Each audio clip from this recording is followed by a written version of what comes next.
Chapter 45. Hwan Chul betrayed his brother. The early morning in Korea was dreadfully chilling. For Hwan, it was also gloomy and frustrating. He wrapped his neck with a scarf, wore his gloves, and changed his coat to a thicker one. He was walking toward the exit gate to take a cab when he took the chance to call Riel again, but no reply. He became desolate and wished he never flew to Korea. He missed Riel more and more, and became deeply frustrated because Riel was sulking, not wanting to reply to his calls. He asked the cab driver to bring him to the Grand Hotel Myeongdong in Seoul. After checking in, he rested for a while since he could not sleep well on the plane, and then after a few hours of rest, he asked for room service and ordered breakfast, then took a hot shower and prepared himself to face his dad. It was an hour before lunch when he arrived at the doorstep of the Han mansion. He was apprehensive about ringing the doorbell and was restless about what the meeting could be that his dad could not set it aside after Christmas. He was standing there in deep thought when a car stopped behind him, and 3 people stepped out. The older man looked at his head to foot and asked in Korean, "You also have a business with Han Myong?" Hwan was about to open his mouth to answer when the younger lady rang the doorbell. She spoke in the English language in a plummy voice. "It's so cold out here. Please reserve your questions once we're inside, Dad," she remarked. Security opened the gate and bowed, showing them to the villa's main entrance. The house servants and a lady butler greeted them. Hwan let them walk first and followed suit. He thought about what made these guests come at this hour and felt uncomfortable. The lady butler recognized Hwan, so she spoke. "Jo Yun Heluio, Sir Hyun. Yuriyama was waiting for you in the den." The young lady turned her back and glanced at Hwan, and with a raised brow, mumbled, "He's so handsome." Then she walked along with her parents and made a satisfying smile. Hwan went directly to his mom, sitting on the lazy boy chair, and both hugged dearly. "Merry Christmas." "What was this all about, Yama?" Hyun curiously asked. Mrs. Han answered softly, "Let us join the guests, son." They walked towards the living area where his dad was conversing with the older man, and when he saw Hwan, he introduced them to him. "This is Mr. Park Jung, his wife, Yun, and their daughter, Elizabeth." Hwan stared at Elizabeth longer. He found her attractive, but he could sense her contemptuous, aggressive and overconfident attitude, which he disliked in a woman, and his gut feeling knew where this meeting was heading. "What is the reason they are here, Epa? You called me to return here for a business you wish to venture into, right?" Mr. Han Myong smiled and said, "Yes, Mr. Park is the man I wish to venture into business with." Hwan cut him short. "And his daughter holds the contract where the venture will proceed," Hwan remarked. "And to make this happen, I will marry her so that both of us will run the business," interrupted Mr. Park. "In Canada," Mr. Han Myong suggested. "Mr. Park and I decided to merge our finances for a new venture, and we thought of having you act as the CEO of this venture." Hwan rose from his seat, clapped his hands, and replied, "How well you had prepared this plan. And you were confident that I would be enthusiastic about agreeing to it, right?" Appa Hwan's face was dark and severe. "No, I am not interested. Sorry." Using marriage as part of a business venture seemed a common tradition in wealthy families, but I hate it, shouted Hwan. "Hwan, you are unbecoming. You are becoming disrespectful to your elders," yelled Mr. Han Myong angrily. "If becoming disrespectful to you would justify my right to refuse or decline because you are using your son to your greed and ambition to gain more wealth and power, I would rather cut off that legacy and make myself free from your reins. Dad, how dare you? Hwan, after all that I have done to make you succeed, what will you give me in return?" Hwan was getting aggressive but trying to control his temper. "What is this, Dad? You bring me into this world to use me, your son, for your selfish ambitions and greed. You should have made me sign a contract when I said my first word, Appa, then maybe I could have become submissive to all your whims. Damn it, Hyun." Ki was sarcastic in a loud tone. Mr. Han Myong struck Hwan with his fist and said, "How dare you insult me, your father? You have no shame." Mr. Park's family became uncomfortable with the scene and could only shake their heads at the argument between father and son. "Please stop this, Mr. Han. I could not take this any longer. I felt humiliated in front of you. It was like I was being sold but refused. I could not take this anymore. Let us go home, Dad, Mom," Elizabeth pleaded in a plummy tone. Elizabeth pulled her parents away, leading them to the main entrance.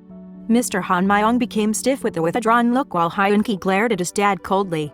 Mrs. Han came to Hwan crying and embraced him, sympathizing and comforting him. I never expected this to happen again, Dad. You already ruined me in the past and have done me wrong again. When are you going to stop destroying me?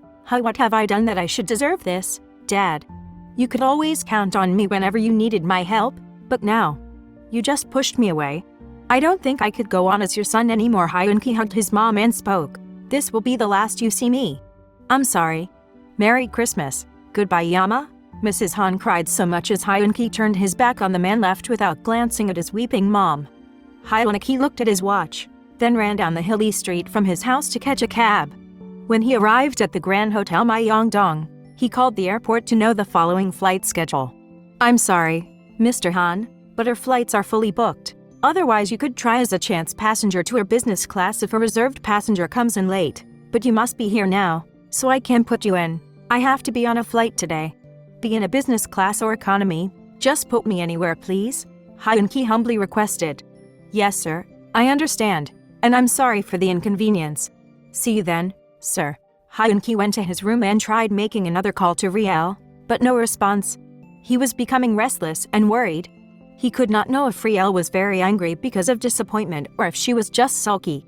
He quickly checked out from the hotel and rushed to the airport. Meanwhile, back at Rieler's home, Zia saw a USB still plugged in on their TV set and assumed it was Rieler's. She opened it. She watched her sister dancing in that prom night event again, and then she thought of exploring the contents of the USB, and as she was scrolling, a title appeared, Hwan Chul. A scene opened, seeing Hwan Chul having lively chats with his teammate when a girl in a cheerleading uniform approached the group. Hwan Chul was seated with open elbows and slammed on a chair when this girl came in front of him with flirting behavior.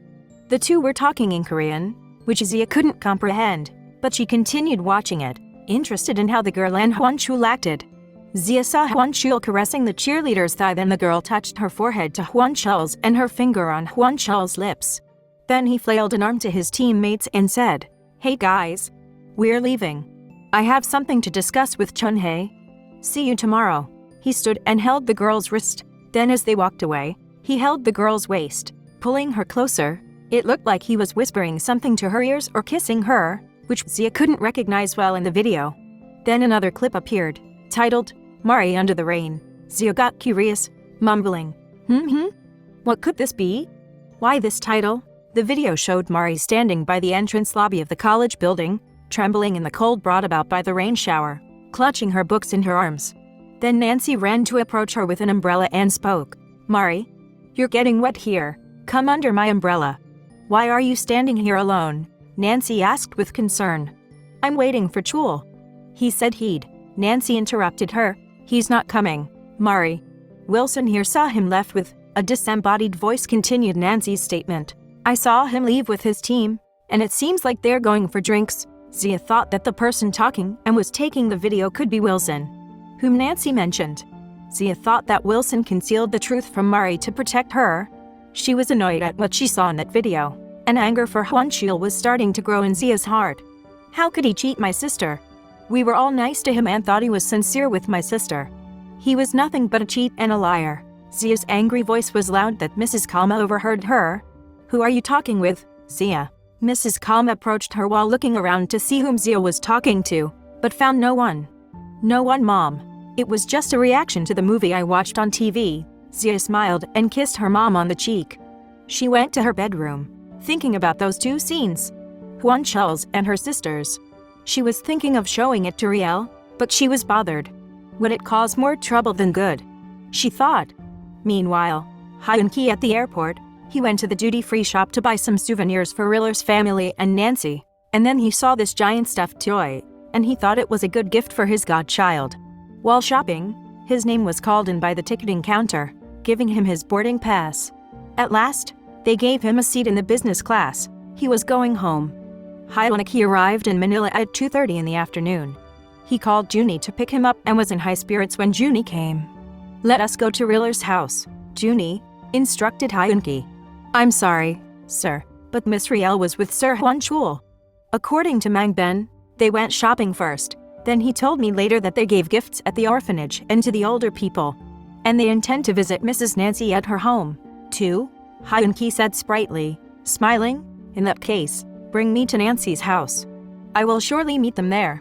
Hyun-ki almost lost the chance of being with Riel, especially on Christmas. Will the couple be on good terms? Keep following me on my YouTube channel and TikTok.